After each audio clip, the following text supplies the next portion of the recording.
চলিব সৰকাৰি উচ্ছেদ কৰা চলিব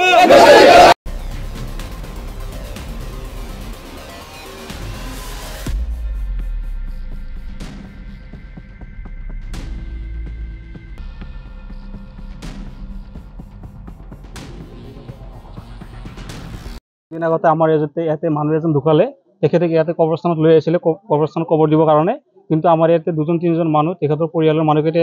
কবৰ দিব দিয়া নাই এইটোলৈ তেখেতে উৎপাত কৰি আছিল আমাৰ ৰাইজৰ মানুহকেইটা আজি নহয় বহুত দিন আগৰে পৰা তেখেতক উৎপাত কৰি আছে ইয়াতে কোনো এটা মানুহ নমাজ পঢ়ি আহিব নোৱাৰে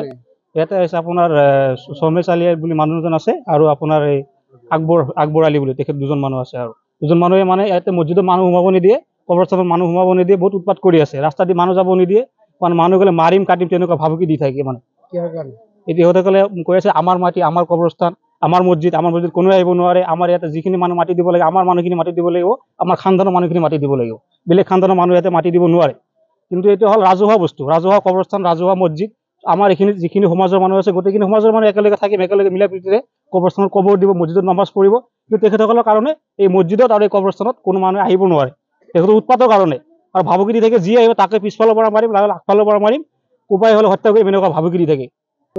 এইটো আপোনাৰ 1901 চনত স্থাপিত হৈছে বহুত পুৰণা মছজিদ হয় আৰু মানুহখিনি ইমান দিনে মিলা প্ৰীতিৰে চলি আছিলে কিন্তু মাজত আপোনাৰ এই 2-3 বছৰ ধৰি এনেকুৱা হৈছে পৰিৱেশ এতিয়া মানুহ এতিয়া মছজিদ আহিবলৈ ভয় পায় কবৰস্থানত কবৰ দিব আহিলে ভয় পায় যে পিছফালৰ পৰা কোনোবা মাৰেই নেকি কোনোবাই কিবা কয়েই নেকি সেইটো কাৰণত ইমান দিন ইমান মানুহ আহাই নাই মছজিদৰ কাৰণে কিন্তু সিদিনাখন এই যোৱা 2 দিন আগতে মানুহ এজন ঢুকাল আগতে ইমান ডাঙৰ কাজিয়া এটা হৈ গ'ল ইহঁতে মানে আমাক মাৰে না কাটে এনেকুৱা অৱস্থা মাটি দিব আহোঁতে এই মাটি দিয়া মানুহজনৰ যিজন পৰিয়ালৰ মানুহকেইটা আহিছিলে মানুহকেইটা আহোঁতে মানুহকেইটা বহুতখিনি কথা কৰিলে আৰু ইয়াতে মাটি দিব নোৱাৰা তহঁতে কিয় ইয়াত আহিছ এইটো আমাৰ মছজিদ হয় আমাৰ কবৰস্থান হয় বহুত কিবা কিবি ক'লে কোৱাৰ পিছতে আমাৰ মানুহখিনি যাই কিনে থানাত এজাহাৰ দিলে যেনেকুৱা আমাৰ এইটো পৰিস্থিতি হৈ গ'ল এতিয়া কি পৰিস্থিতিখিনি ভালকৈ চম্ভালিব লাগে কিন্তু পুলিচ আহি কিনে চাই কিনে হৈ গ'ল কিন্তু তেনেকুৱা একশ্যন লোৱা নাই এতিয়া আমাৰ এটাই অনুৰোধ আমাৰ পৰিস্থিতিখিনি ভালকৈ চাব লাগে আমাৰ চৰকাৰক আমাৰ এই আইন প্ৰশাসনৰ আমাৰ প্ৰতি আশা আছে চবৰে যে আমাৰ বস্তুখিনি ভালকৈ চাই চম্ভালি আমাৰ এইটো সমাধান কৰি দিব লাগে যিমান সোনকালে পৰা যায় আৰু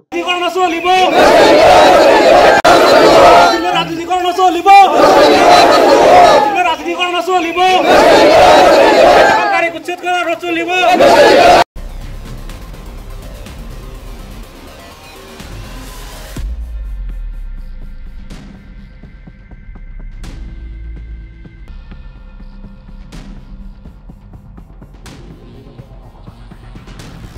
যিকোনো খবৰৰ বাবে যোগাযোগ কৰক আমাৰ এই নম্বৰত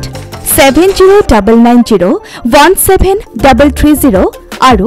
7099017110